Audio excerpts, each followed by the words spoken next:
Assalamualaikum warahmatullahi wabarakatuh. Alhamdulillah, salatu wassalamu ala rasulillah. Apa kabar adik-adik sekalian? Mudah-mudahan kita selalu dalam keadaan sehat, walafiat, ceria, dan semangat. Di sini kita akan memulai proses kegiatan bimbingan penuh konseling dengan sebuah tema yang menyesuaikan dengan keadaan, situasi, kondisi belajar saat ini. Tema tersebut berjudul Semangat Belajar Walau Dari Rumah. Tema ini diangkat karena ada sebagian mahasiswa mengalami semangat belajar yang menurun saat mereka belajar di rumah. Terbukti, ada beberapa siswa yang dipanggil, umumnya mereka terkendala masalah semangat belajar dari rumah. Di sini kita akan coba menguraikan apa faktor-faktor penyebab siswa tersebut semangatnya kendor saat belajar di rumah. Juga bagaimana tips-tips agar siswa tersebut dapat mempertahankan atau meningkatkan semangat belajar mereka. Juga dari sudut pandang agama, bagaimana agama melihat semangat ini, apakah dianjurkan semangat atau malas-malasan saja, apakah seperti itu, juga akan ada pandangannya. Namun sebelum kita memulai materi utama tersebut, di sini saya akan mencoba menguraikan sedikit masalah bimbingan dan konseling di sekolah. Apakah benar di sebagian orang mempersepsikan BK itu hanya sekedar mencari kesalahan siswa, menghukum siswa? Apakah benar seperti itu? Juga kita akan membahas sedikit sebelum memulai materi utama tadi. Baik, langsung saja tanpa menunda waktu lagi kita mulaikan materinya ya. Nah, adik-adik sekalian, ini tema yang akan kita angkat, yaitu semangat belajar dari rumah. Sebelum memulai materinya, tak kenal maka tak sayang, maka perkenalkan, nama saya Muhammad Taufik Rizky, saya dipanggil Taufik. Saya merupakan salah satu guru BK di SMA Negeri 1 Gambut. Baik, kita next.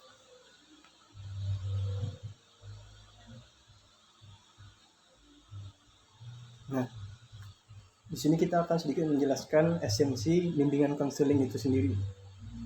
Apakah benar di persepsi atau pandangan sebagian orang kalau bimbingan konseling itu, tanda kutip di sini, polisi sekolah yang hanya bisa mencari kesalahan siswa, menghukum siswa? Apakah benar seperti itu?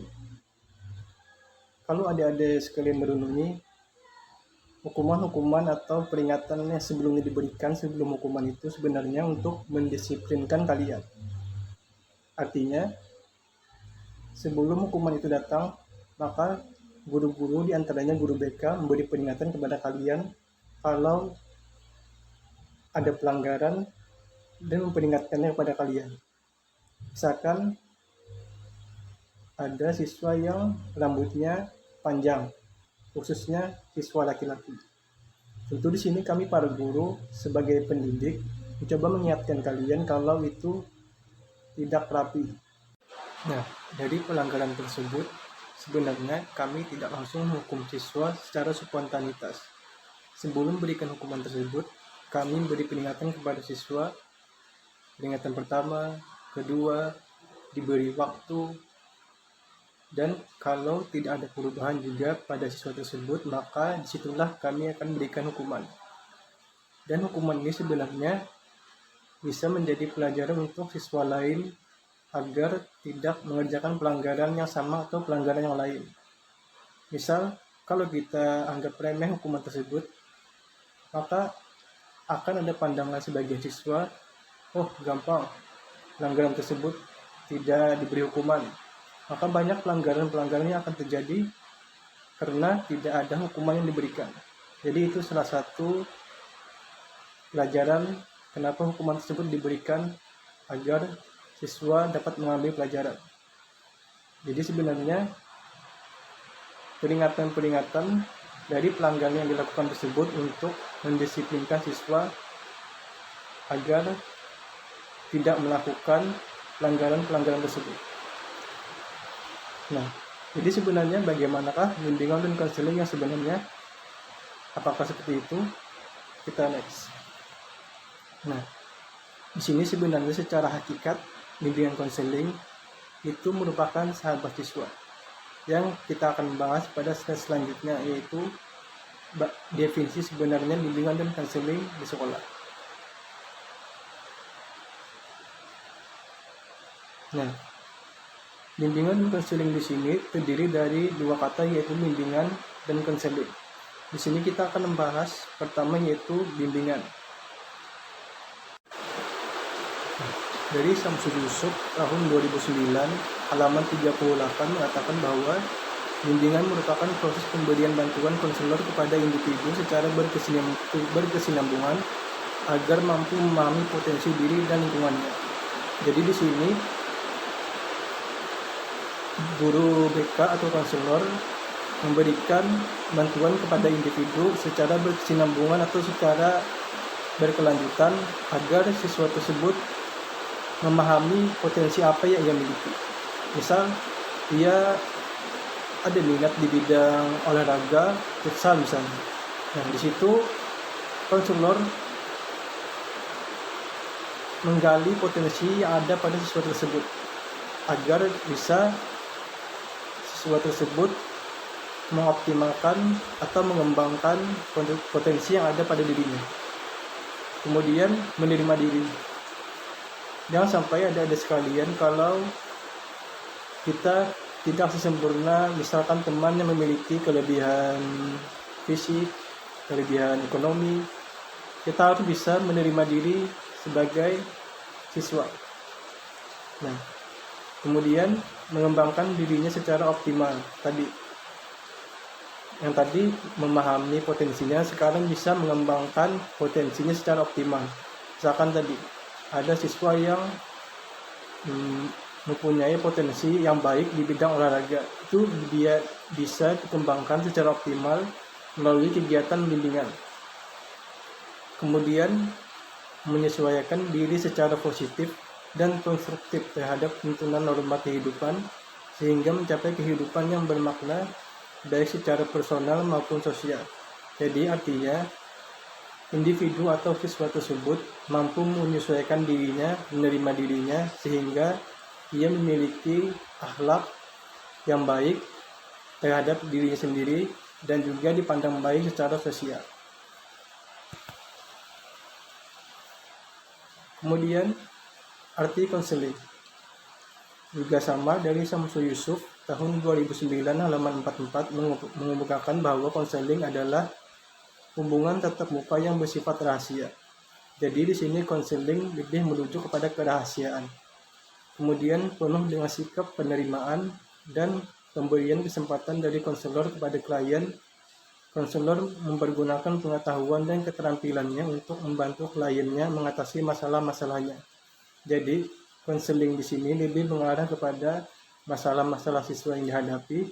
Kemudian konselor memberikan jalan keluar atau memberikan solusi-solusi dari masalah klien atau siswa yang menghadapi masalah. Jadi di sini secara definisi perbedaannya adalah bimbingan lebih mengarah kepada tuntunan, mengembangkan, memahami diri sendiri, juga mampu menyesuaikan diri, bimbingan. Sedangkan konseling lebih mengarah kepada pengentasan masalah yang sedang dihadapi. Dan next. Nah, kalau digabung, bimbingan dan konseling merupakan suatu proses pemberian bantuan kepada individu ataupun kelompok untuk memahami dan mengembangkan potensi yang dimiliki agar maksimal serta membantu mengatasi masalah-masalah yang sedang dihadapi. Jadi, bimbingan dan konseling di sini tidak mesti secara individu, bisa juga kelompok 2, 3 atau bahkan lebih. Jadi di sini mereka bisa memahami dan mengembangkan potensi yang dimilikinya, dan juga bimbingan dan konseling mencoba membantu mengatasi masalah-masalah yang sedang dihadapi. Jadi sebenarnya itulah hakikat atau esensi dari bimbingan dan konseling. Nah, dalam bimbingan konseling terdapat layanan-layanan yang berbagai macam. Di antaranya layanan bimbingan klasikal. Apa itu layanan bimbingan klasikal? Menurut Santoso, tahun 2011 halaman 139, bimbingan kelas atau klasikal adalah program yang dirancang menuntut konselor untuk melakukan kontak langsung dengan para peserta didik di kelas. Secara terjadwal, konselor memberikan pelayanan bimbingan kepada para peserta didik. Jadi klasikal ini sebenarnya lebih mengarah pemberian layanannya di kelas atau banyak siswanya. Kita next. Nah, sekarang kita masuk ke tema utama, yaitu belajar atau semangat belajar dari rumah. Yang pertama kita akan membahas faktor penyebab hilangnya semangat belajar itu. Karena kalau kita adik-adik sekalian mampu mengetahui penyebab apa saja dari masalah yang kita hadapi, maka dari penyebab itu kita akan mampu mencari jalan keluarnya dengan mudah. Itu resep sederhana sebenarnya.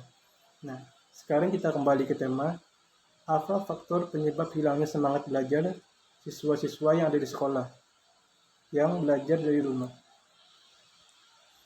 Nah, di sini yang pertama, faktor penyebab hilangnya semangat belajar yaitu faktor internal atau faktor dari diri sendiri, dari siswa itu sendiri. Jadi di sini faktor sebenarnya banyak ya, di sini saya hanya mengambil yang umumnya saja. Yang pertama, faktor internalnya yaitu malas. Nah, di sini dari beberapa fenomena yang siswa dipanggil ke sekolah, umumnya mereka memiliki rasa malas, sehingga tugas yang diberikan oleh guru-guru menumpuk sehingga tidak terkerjakan sama sekali. Nah, di situ penyebab utama yang sering banyak ditemukan oleh kami saat melakukan konseling kepada siswa. Yang kedua, pesimis. Pesimis ini merupakan lawan dari optimis, kepercayaan diri, keyakinan. Banyak juga di antara siswa tidak yakin, tidak mampu melihat soal-soal atau tugas-tugas yang diberikan guru, sehingga tidak mereka kerjakan, sehingga tertumpuk sehingga banyak tugas yang tidak mereka kerjakan. Nah, ini faktor umum dari dalam diri siswa tersebut. Kemudian faktor eksternal atau faktor dari luar siswa tersebut. Yang pertama, bermain game atau hiburan berlebihan. Nah, di sini siswa juga hampir banyak yang bermain game atau membuka aplikasi-aplikasi handphone hiburan sehingga melalaikan tugas-tugas yang diberikan oleh guru-guru. Karena mereka bermain game atau membuka aplikasi yang tidak ada hubungannya dengan pelajaran secara berlebihan, sehingga tugas-tugas yang sebenarnya merupakan kewajiban mereka untuk mengerjakan tertunda, sehingga sama menumpuk dan mereka bingung mau mengerjakan yang mana sehingga tidak terkerjakan sama sekali. Kemudian faktor eksternal yang kedua yaitu adanya kegiatan di luar sekolah. Juga ada sebagian siswa yang mengemukakan masalahnya kalau mereka mempunyai kegiatan di luar sekolah, misalkan mereka bekerja, mereka membantu orang tua. Nah, itu sebenarnya tidak sampai mengganggu tugas-tugas yang diberikan kalau mereka juga mempunyai kegiatan di luar sekolah, asal bisa memanajemen waktu dengan baik. Jadi di situ terdapat faktor internal dan eksternal. Nah, jadi kalau ada sekalian menemukan penyebab selain yang ini, di situ dari penyebab itu ada sekalian bisa mencari jalan keluarnya dari penyebab itu. Kemudian kita next.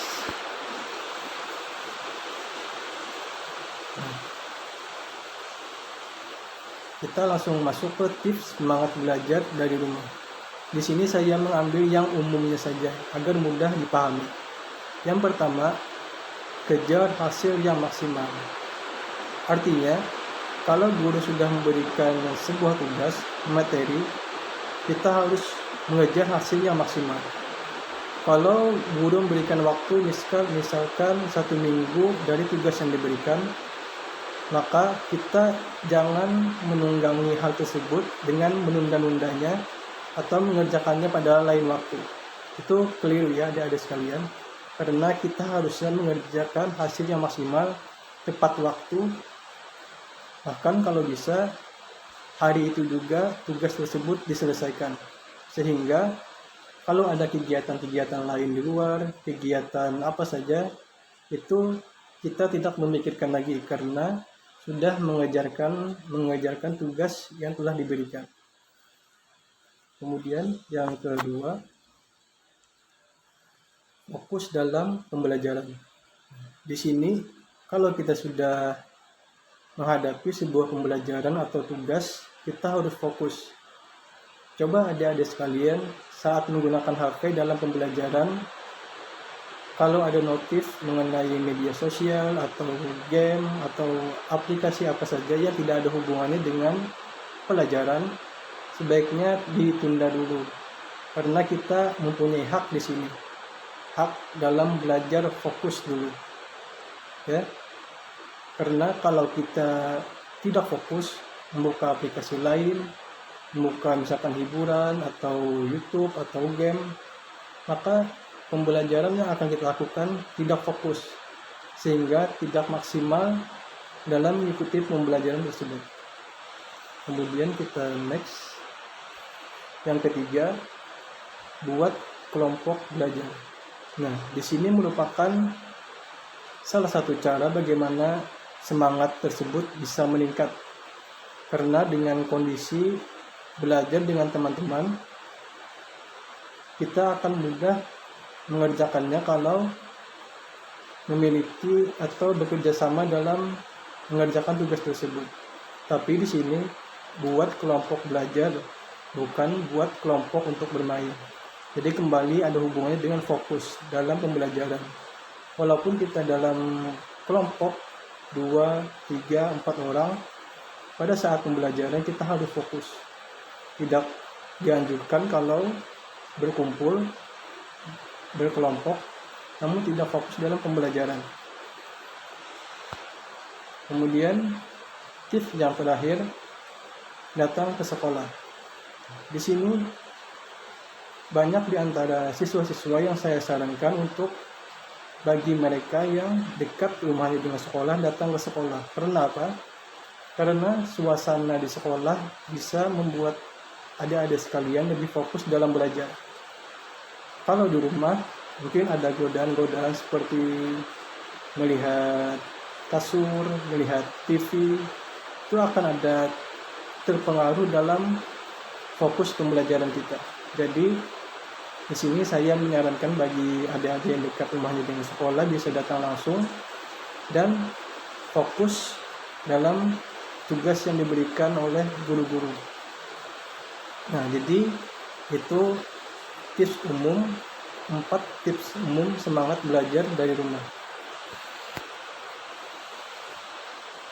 Nah, kemudian bagaimana dalam pandangan agama melihat semangat ini? Apakah dianjurkan semangat ataukah malas-malas saja? Dalam pandangan Islam, karena saya Muslim, jadi saya mengambil dalam pandangan Islam, rasa malas muncul dari godaan syaitan.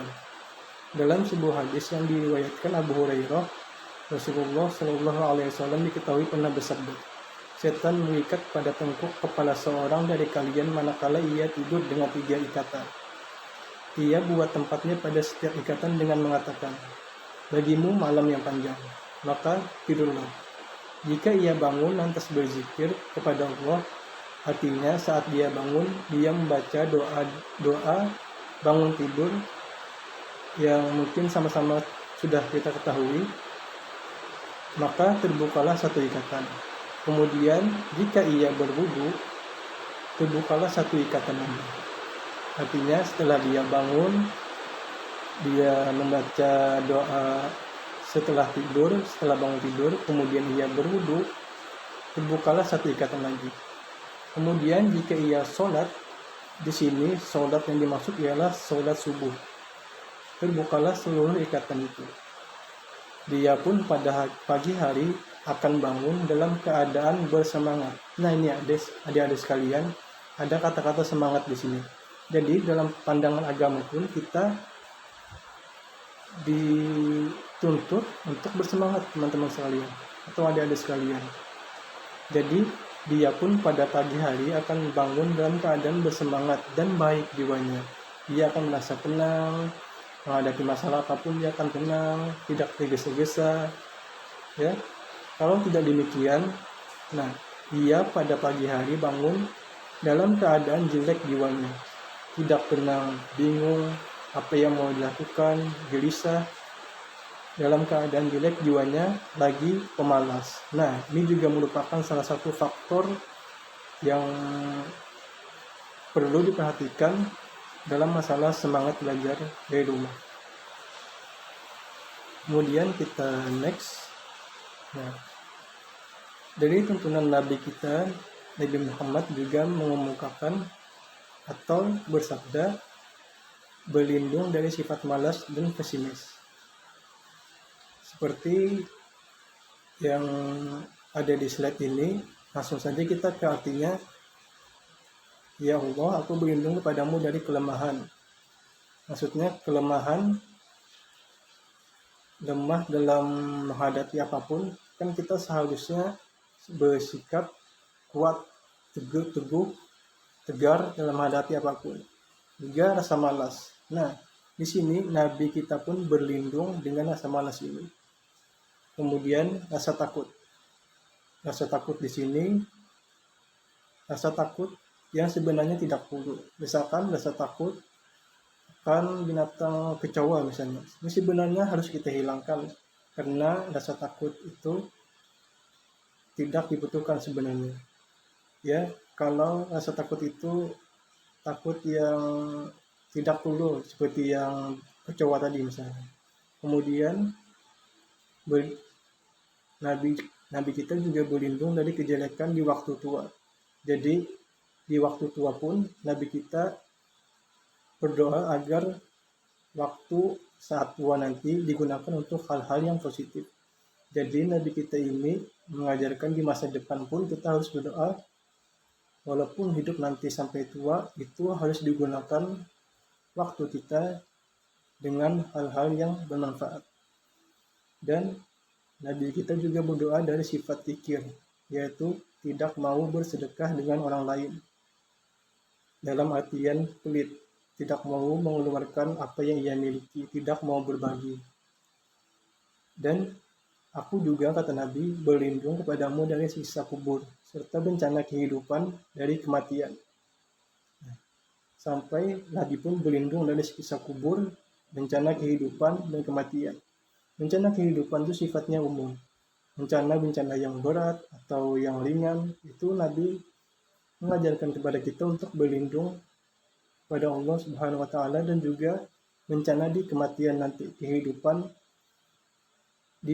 kehidupan setelah kehidupan di dunia ini. Kita next.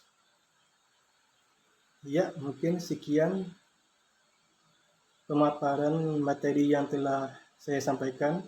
Mudah-mudahan bermanfaat apa yang kita uraikan tadi. Mudah-mudahan adik-adik sekalian bisa mengambil pelajaran sehingga semangat dalam belajar walaupun dari rumah itu tetap terjaga atau bisa ditingkatkan lagi, sehingga tidak ada faktor-faktor tadi menjadi hilang, sehingga faktor tadi bisa kita hilangkan sejauh mungkin, sehingga apabila tugas diberikan kita langsung sigap kejar hasil yang maksimal. Ya, kemudian yang tadi tips semangat belajar tadi. Ya, mungkin sekian dari saya. Apabila ada salah mohon dimaafkan. Assalamualaikum warahmatullahi wabarakatuh.